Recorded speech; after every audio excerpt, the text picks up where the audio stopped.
Hello दोस्तों, कहानी दुनिया चैनल पर आपका स्वागत है।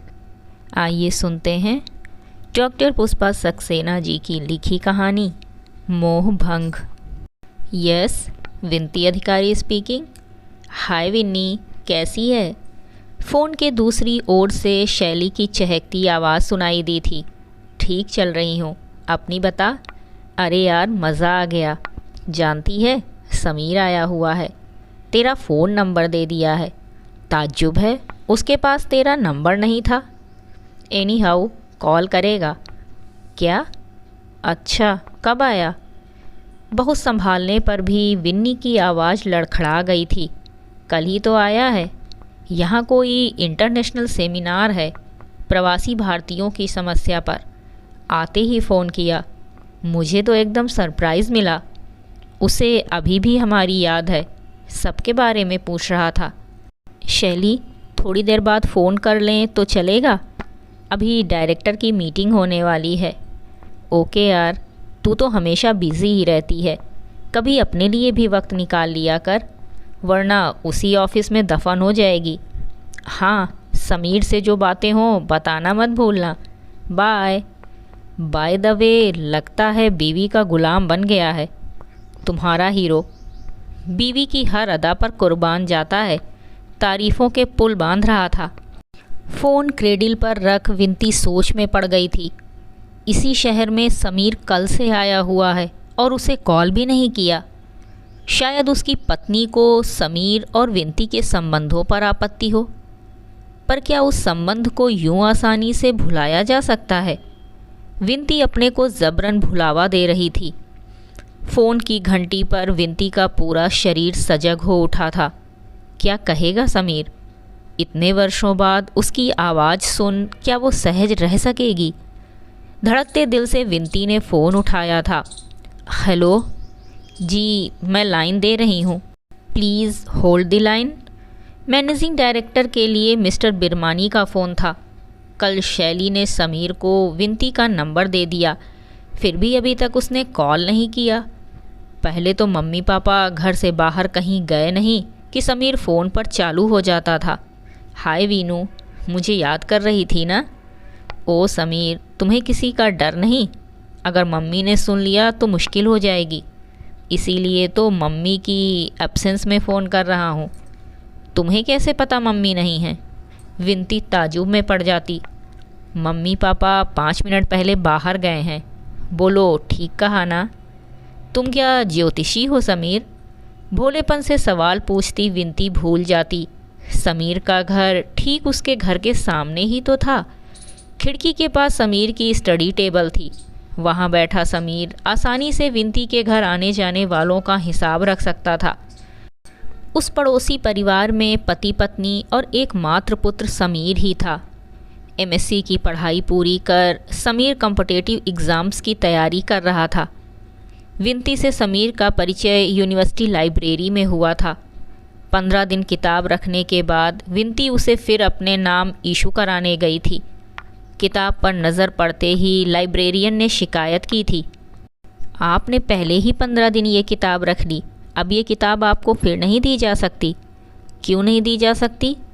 क्योंकि इसकी औरों को भी डिमांड है मिस। ओके, तब मैं आज इसे वापस ही नहीं करती।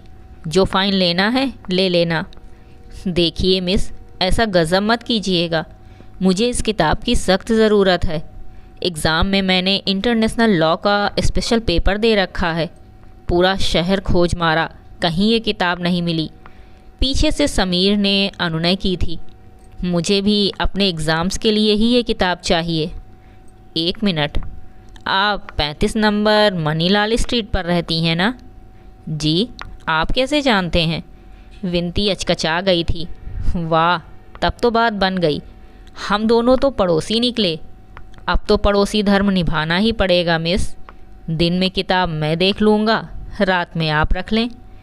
अगर दिन में मुझे बुक कंसल्ट करना हो तो फ़ोन कर दीजिएगा, बंदा किताब सहित तुरंत हाजिर हो जाएगा। पर आज ये बुक मेरे नाम जाने दीजिए, क्यों बेकार का फ़ाइन भरेंगी? जेंटलमैन वर्ड्स पर विश्वास तो है ना? लाइब्रेरियन ने भी उसकी सिफारिश की थी। उस किताब के आदान प्रदान में दोनों अच्छे मित्र बन गए थे। कई बार विंती को जो बात समझ में नहीं आती, समीर उस कठिनाई को आसानी से समझा देता। दोनों की मित्रता बढ़ाने में उनका फ़ोन भी सहायक बना था और अंततः दोनों इतने नज़दीक आ गए कि एक दिन भी बिना बात किए उन्हें चैन ही नहीं पड़ता था। मम्मी पापा को इस राज का पता कैसे चलता? समीर तो उसे तभी फ़ोन करता था जब वे कहीं बाहर निकले होते थे। रही बात समीर के घर वालों की, तो उसकी माँ स्कूल में टीचर थीं। सुबह जाती तो शाम के 4 साढ़े 4 पर ही घर लौटती। उसके पापा तो बिजनेस के सिलसिले में अक्सर ही बाहर रहते। सच तो ये था, समीर बहुत अकेला रह जाता था। विंती ने उसके अकेलेपन को भर दिया था। दोनों मिलकर दुनिया भर की बातें किया करते। एक के बिना दूसरा अपने को अधूरा पाता था। एक दिन समीर ने कहा था, समझ में नहीं आता इतने दिन तुम्हारे बिना कैसे जी सका वीनू। अब तो एक पल का विछोह नहीं सह सकता। रहने दो, कल को आईएएस बन गए तो याद भी नहीं रखोगे। विंती नाम की कोई लड़की भी थी, विंती ने चिढ़ाया था। इतना ही जान सकी अपने समीर को। अपने को भूल सकता हूँ, पर विंती तो मेरी आत्मा की गहराइयों में है। प्राण रहते उसे भुला देना आसान नहीं है वीनू। तुम्हें भुलाकर भला अपने को याद रख सकूँगा? समीर ऐसी बातों में हमेशा भावुक हो जाता और विंती उसके आगे सारी शिकायतें भूल जाती। एग्ज़ाम्स की तैयारी के लिए समीर को दिल्ली जाना था। विंती की तो जैसे जान ही निकल गई।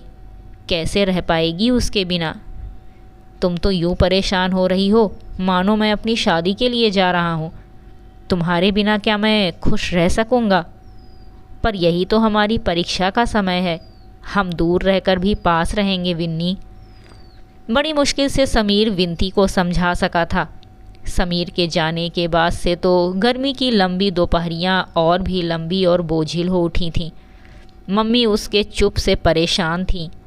धीमे स्वर में पापा को चिताती, लड़की की उम्र हो गई है, आपको कोई चिंता ही नहीं है। देखते नहीं कैसी खोई खोई रहती है। मम्मी के डर पर पापा हंस पड़ते, तुम बेकार परेशान रहती हो। जब वक्त आएगा सब ठीक हो जाएगा। याद करो, इस उम्र में तुम क्या सपने नहीं देखती थी? मम्मी ने कई बार कुरेदना चाहा, पर विंती की ओर से निराशा ही मिली। उधर समीर से पत्र व्यवहार भी तो संभव नहीं था। वो घर के पते पर उसे पत्र भेज नहीं सकता था और कॉलेज गर्मी की छुट्टियों के लिए बंद थे। स्कूल बंद होने पर समीर की मम्मी भी उसके साथ दिल्ली चली गई थी। दिल्ली में समीर के मामा का बड़ा भारी कारोबार था। उनके घर रहकर पढ़ाई करने में सुविधा ही सुविधा थी। गर्मी की लंबी छुट्टियां किसी तरह ख़त्म हुईं। समीर की माँ अकेली ही वापस आई थीं। खिड़की से उन्हें अपना घर खोलते देख विंती उमग आई थी। मम्मी, वो सामने घर वाली आंटी आ गई हैं। अच्छा अच्छा, जाओ उनसे कह दे आज हमारे साथ ही खाना खाएं। थोड़ी देर में चाय पहुंचा आना। अच्छा मम्मी, अभी आई।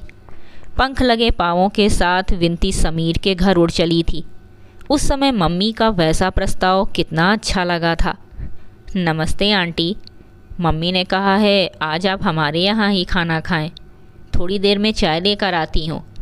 अरे नहीं बेटी, भाभी ने इतना खाना साथ रख दिया है कि 4 दिन ख़त्म ना हो।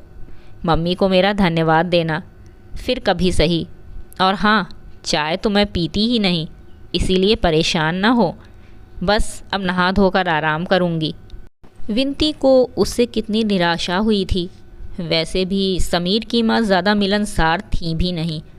सामने पड़ जाने पर बस दुआ सलाम भर से वास्ता रखती थी। पूरा दिन तो स्कूल में निकल जाता। शाम को समीर के मन का खाना बनाने में टाइम चला जाता। कहीं आने जाने की छुट्टी ही कम मिलती। हाँ, जिन दिनों समीर के पापा घर आते, तीनों खूब शॉपिंग करते, रेस्टोरेंट जाते। अपनी दुनिया में वे संतुष्ट और सुखी थे। हिचकती विंती पूछ ही बैठी थी, समीर जी की पढ़ाई कैसी चल रही है? एग्ज़ाम्स कब होंगे उनके? अरे, उसे तो उसके मामा ने एमबीए की पढ़ाई के लिए अमेरिका भेज दिया। भैया कहते हैं आजकल नौकरी करके ज़िंदगी बेकार करनी है। बिजनेस में धन संपत्ति मान सम्मान सब है। वो अमेरिका चले गए? विनती की आंखें विस्मय में फैल गई थीं। हाँ, परसों की फ़्लाइट से चला गया। अब मैं भी अपना ट्रांसफ़र कराकर दिल्ली चली जाऊंगी। समीर के पापा का भी वहाँ काम अच्छा चलेगा। अच्छा बेटी, फिर मिलेंगे। विनती को विदा कर उन्होंने दरवाज़ा बंद कर दिया था। विनती को लगा था उसके पैरों के नीचे सचमुच ज़मीन नहीं रह गई थी। खुशी में आदमी हवा में उड़ सकता है और दुख में मन भर भारी पाँव होते हुए भी ज़मीन पकड़ में नहीं आती। समीर इतनी दूर चला गया, उससे विदा भी नहीं ली, कोई संदेश नहीं, तसल्ली के दो शब्द भी नहीं। घर आकर वो पलंग पर ढह गई थी। अम्मा ने तब तक चाय तैयार कर ली थी। अरे विन्नी, क्या हुआ? ये ले, चाय तैयार है, ज़रा आंटी को थमा आ। नहीं मम्मी, उन्हें चाय नहीं चाहिए, खाना भी उनके साथ है, उन्हें कुछ नहीं चाहिए। पर ये तुझे क्या हो गया? इतनी धूप में भागी गई थी, कहीं धूप का असर तो नहीं हो गया विन्नी? कुछ नहीं मम्मी, थोड़ी देर में ठीक हो जाऊंगी, परेशान मत हो। चादर सिर तक ढांप विनती खूब रोई थी। समीर का विछोह असहाय लग रहा था।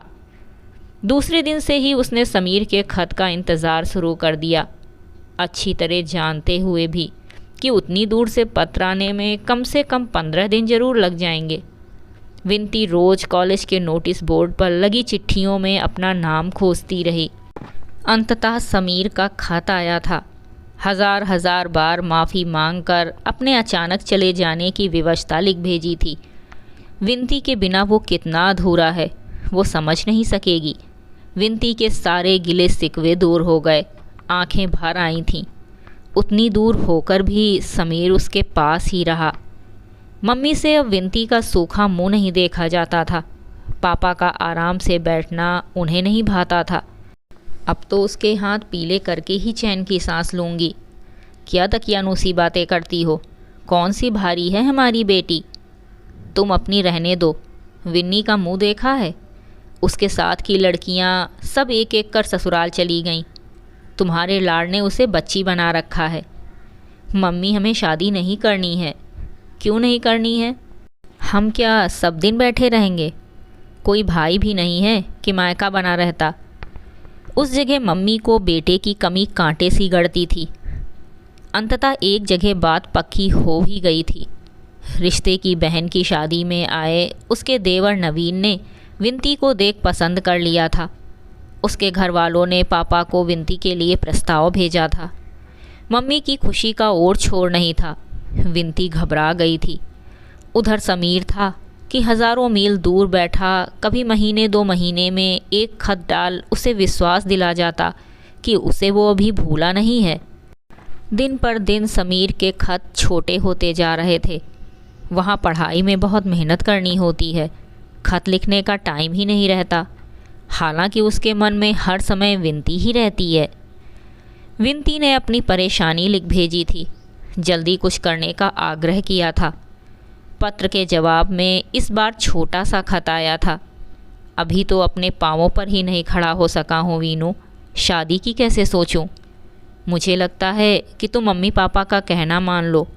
यूँ मेरे इंतज़ार में अनिश्चय की ज़िंदगी कब तक जियोगी?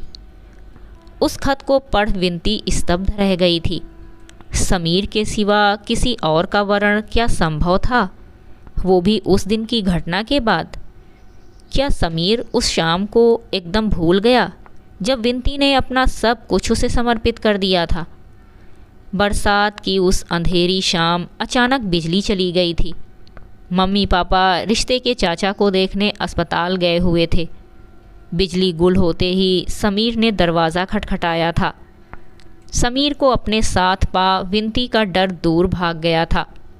तभी बिजली की कड़क के साथ जोरों की बारिश शुरू हो गई थी। विनती को प्यार से खींचता समीर आंगन में ले आया था। पानी की बूंदों ने दोनों के तन मन भिगो दिए थे। विनती के भीगे जिस्म को समीर ने कितना प्यार किया था। नहीं, विनती अब किसी और को पति रूप में स्वीकार नहीं कर सकती। वो समीर की पत्नी है, किसी और की पत्नी बनना पाप होगा।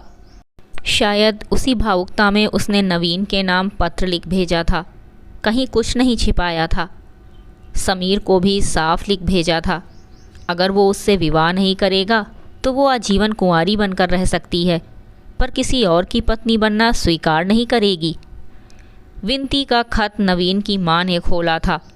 अपने बेटे को ऐसी दुष्चरित्र लड़की के जाल से मुक्त हो जाने के एवज में उन्होंने मम्मी पापा को खूब लताड़ भरा पत्र भेजा था। मम्मी का मुंह राख हो गया था। पापा निर्वाक शून्य में ताकते रह गए थे। इसी दिन के लिए तुझे जन्मा था, इससे तो अच्छा मर जाती कल मुही, हमें कहीं का नहीं रखा, काश जन्मते ही मर जाती। विनती को दोहत्तड़ मारती मम्मी कोसती जा रही थीं। बड़ी मुश्किल से पापा उसे छुड़ा पाए थे। तुमने ऐसा क्यों किया बेटी? हमसे कहने वाली बात परायों को लिख भेजी, अपनी माँ को बताना था वो सच। पापा बेहद आहत थे। मुझसे गलती हो गई पापा, आपने मुझ पर हमेशा इतना विश्वास रखा, सच बता पाना बहुत कठिन लगा था। रोते रोते विनती का बुरा हाल था। विनती की कहानी एक से दूसरे मुँह इस तरह फैली कि मम्मी पापा को वो शहर ही छोड़ना पड़ा। उसके बाद विनती की शादी वाली बात भुला ही दी गई थी। विनती ने पापा से कह दिया था, जिस सच को मैंने स्वीकार किया है उसे झूठ कैसे ठहराऊं पापा? आपने तो हमेशा यही सिखाया था कि जिसे अंतरात्मा ना स्वीकारे उसे कभी मत स्वीकार करो। निःशब्द पापा चुप रह गए थे। मम्मी उम्र के पहले ही बूढ़ी लगने लगी थी। पापा अक्सर अपने में खोए रहते। मम्मी के ताने उलाहनों का जैसे उन पर कोई असर ही नहीं होता था। एमए के बाद कई जगह इंटरव्यू देने के बाद विनती पिछले 2 वर्षों से इसी कंपनी में डायरेक्टर के सेक्रेटरी के रूप में काम कर रही है। यहाँ उसने अपना अतीत पूर्णतः भुलाना चाहा, पर जब से शैली शादी के बाद से इसी शहर में आ गई, तब से अक्सर अतीत को कुरेदती रहती है। शहर छोड़ने के कुछ दिन पहले समीर की शादी का निमंत्रण मिला था। समीर के पापा ने निमंत्रण के अंत में एक छोटी सी पंक्ति लिख भेजी थी, आपके आने से प्रसन्नता होगी। मम्मी ने उस दिन फिर उसे जी भर कोसा था। देख लिया उस कमीने को, उसी के लिए घर आया, इतना अच्छा रिश्ता छोड़ा था। शादी के पहले पाप करने के बाद सती सावित्री बनने का नाटक करती है कल मुही। चुप रहो, बहुत हो गया। गलती हर इंसान से हो सकती है। पहली बार पापा मम्मी पर नाराज़ हुए थे। विनती क्या कम दुखी थी? समीर से अब कुछ अपेक्षा रखना निरर्थक था। अपने को दोषी ठहराती विनती ने माँ के आगे हाथ जोड़ लिए थे। तुम्हारी अपराधिनी हूँ मम्मी, तुम्हारे दूध को लजाया है, मुझे मार डालो। मम्मी ने उसे अंक में भर लिया था। एकमात्र पुत्री के विछोह की कल्पना भी असह्य थी। शादी के पहले समीर ने अपनी सफाई में खत लिख भेजा था। वही ढेर सारी व्यवस्थाओं का रोना। माँ बाप के प्रति कर्तव्य निभाने के लिए वो शादी उसका चरम त्याग मात्र थी। मन से हमेशा विनती का था, है और रहेगा। विनती ने उस खत पर भी विश्वास किया था। तब से आज तक विनती मशीनी ज़िंदगी जीती आ रही है।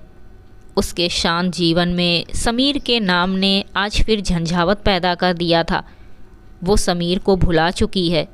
ये सोचना कितना गलत था। आज भी उसका नाम उसे इस कदर अस्थिर कर सकता है। विनती को अपने पर बेहद गुस्सा आ रहा था। क्यों हर फ़ोन कॉल पर उसे समीर की प्रतीक्षा है? क्यों? उसका सर्वस्व लेकर जिसने उसे ऐसा सोना जीवन जीने को बाध्य किया, उसकी प्रतीक्षा करना क्या अपमानजनक नहीं है? खुद वो पत्नी के साथ मज़े उड़ा रहा है। पिछले 1 वर्ष से उसका सहकर्मी रजत उसके समक्ष कितनी बार स्पष्ट प्रस्ताव रख चुका है। पिछली बार तो उसने कहा था, देखिए विनती जी, मुझे आपका एकदम कोरा अतीत नहीं चाहिए। अपने बारे में भी आपसे यही कहूँगा, पर जो बीत गया उसे भुला देने में हमेशा विश्वास रखा है। अपने जीवन साथी के रूप में मुझे जो कुछ चाहिए आप में है। हम दोनों एक नया जीवन शुरू कर सकते हैं विनती। आज तक विनती उसे हाँ नहीं कर सकी। क्यों? इसी समीर के लिए ना। ऐसे कायर पुरुष की पत्नी बन क्या गौरव पाती तू विनती?